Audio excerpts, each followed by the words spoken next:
Hi guys, Andy N, spoken label, a fantastic Martin Elder. Martin's going to do 4 poems from this debut collection now. So it's over to me to shut up. Over to you, my friend. Thanks, Andy. Okay, so this first piece is called School Dinners, and probably it speaks for itself, but it reminds me of a time when I was at a primary school run by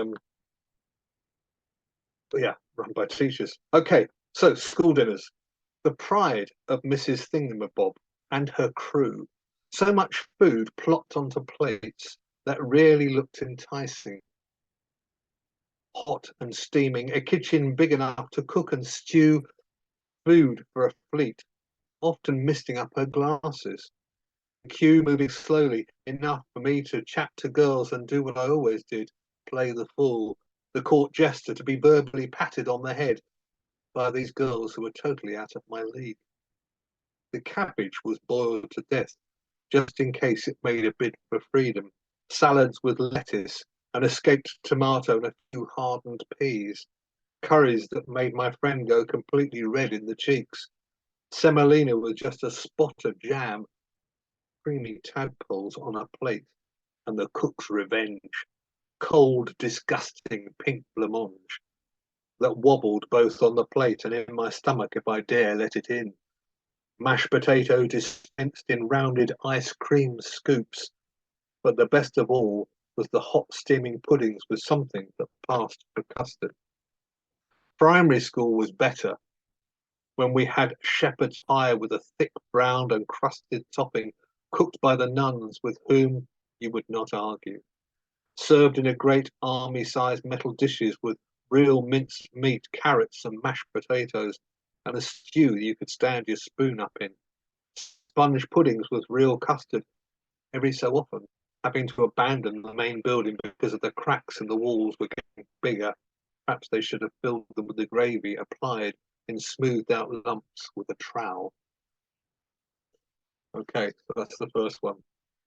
Oh, you're making me hungry now. You're making me hungry now to sponge pudding and custard. I have to love that stuff.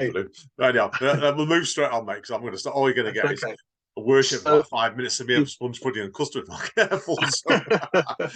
Over to you, 2 seconds, this next one, as you probably gathered, one of the primary schools I went to was a Catholic one run by nuns. It was, and I nicknamed these nuns, as they're often called, penguins, and this is called penguins. The clever ones are the Arctic ones, who would freeze anyone with just one stare. For instance, there was one who had a 6-foot-long cane she liked to apply to your hands, and after you'd gone, punishment dealt, hands red and sore, her face would fill with laughter, a manic, psychotic kind of madness that filled the room.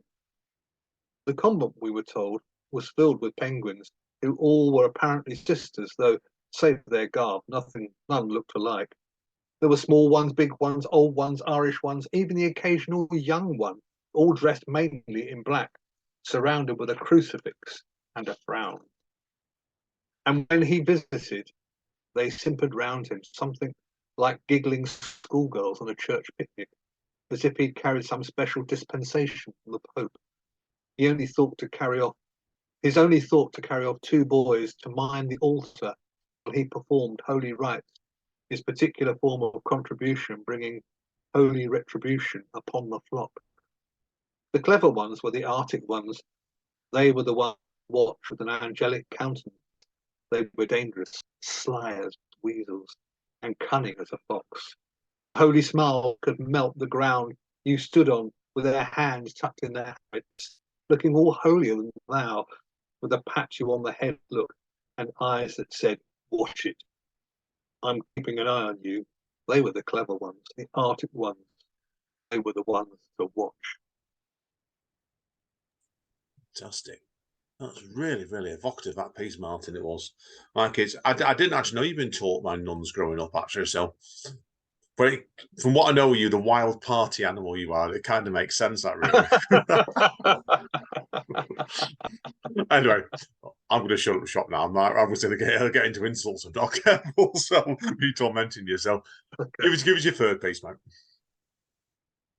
Okay, the next piece, it's called "It Was One of Those Nights," and it's kind of based loosely on an Eagles song. So you can imagine, by this time we're talking the 70s there, and I was driving down country roads, country lanes, coming home one night, again in the summer. So it was cool. It was one of those nights.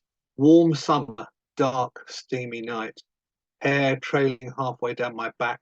The car stereo blares out into the dark as I cruise down country roads and lanes, Hamlet cigars and lighter in waistcoat pocket, arm resting on open window. The night breeze, a brief reprise from the sticky and the hot. Red jeans cover my desert boots, cassette whirs and clicks. One track ends, another begins. Guitar kicks in. Hardly Sunset Strip. No suntanned or bleached blonde girls, just another fantasy drive. Lost in music, the solid 4/4 beat. The carefully corralled harmonies. I join in the chorus on the bend, round a corner. A fox lopes across the road, caught in a moonlight glow. No hurry on a midnight skit, making me slow, down a gear, back up a gear. He disappears in the trees, and I'm up a hill, past silent ash and oak, down the high street and slide into the drive. Home for me is in my head, is where the music is, keeping me grounded and alert. That's a really good change in tone to the previous two pieces. That one, can we see you as a slightly older man in it now? You can definitely with that. I can see our mutual friend Jeffrey. I'm loving actually. He always goes about music a lot on his pieces, but in a different way. So, no, fantastic, Yeah. fantastic. So, okay, we're on to the big finale now, aren't we? Dun, dun, dun. Okay, so I'm going to go with night fishing, which I mentioned earlier on, and I'm a similar age, so it's right at night in the summer, going to a disco. So here we go. It's Saturday night, and I just got paid. The lines of a song come to me as I walk down the street. A certain swagger, a nervous demand on self to look, to feel the part, because I'm out in the night, set to conquer, to overcome, to find that which seems elusive. It seems an ill-conceived notion among the busy street of people and of colour, place where I always feel like just another. Taxis turning sharply in mid-flow, cars, horns, and flashing lights bounce off the pavement, bounce off walls, hanging in the still night air, bombarding senses as we hit the street. One lad is shouting at a mate, a bunch of girls giggling. It's summer and the warm breeze is blowing off the sea.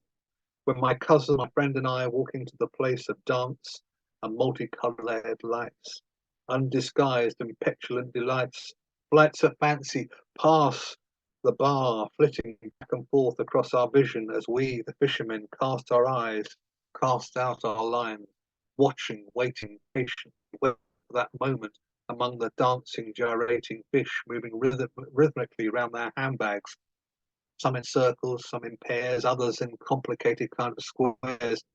Then at that moment, pulling in the line, my cousin hauls in his catch, a slow sway, intimate cheek by jowl follows before disappearing into the night, down to the beach, just him and her. Sometime later, when we're tired and the night is long, we head to the car and he shows a cheeky grin across his face. A nod and a smirk is all it takes as we, the night fishermen, return home in silence to find new lines and repair our nets. To talk of tales not done, thinking the ones that got away, the one who had 2 teeth missing, who drank pints of lager and black, and prays for someone whose eye will lion catch next time, will catch her in his net. Night fishing. That is such a well-measured rope piece, that Martin, straight away with that. And it was a great choice, I think, to finish off because obviously this session with it, because obviously we talked about it before, tremendous stuff, mate. So, right, as the line crackled a little bit and in the first half, tell people again that where can they get hold of the book from? Okay, so yeah, so through me, if you email me on martin.t.elder@ntlworld.com. Brilliant. Thanks for that, Martin. Like I said, yeah, but it's well worth your time checking this book out. It's a fantastic debut collection. And hopefully, Martin, it won't take you as long to get the second collection done. That's all I'm going to say there. Okay. But anyway, mate, listen, hang around anyway, seriously. It's been a pleasure today. So I need to quit urging off microphone. I want to thank you again for today, mate. It's been an absolute pleasure. Thank you, Andy. Right. My pleasure. Been wonderful, mate, definitely. So, as Don Callis at Impact Wrestling says, stay safe and stay over. And we'll see you all next time.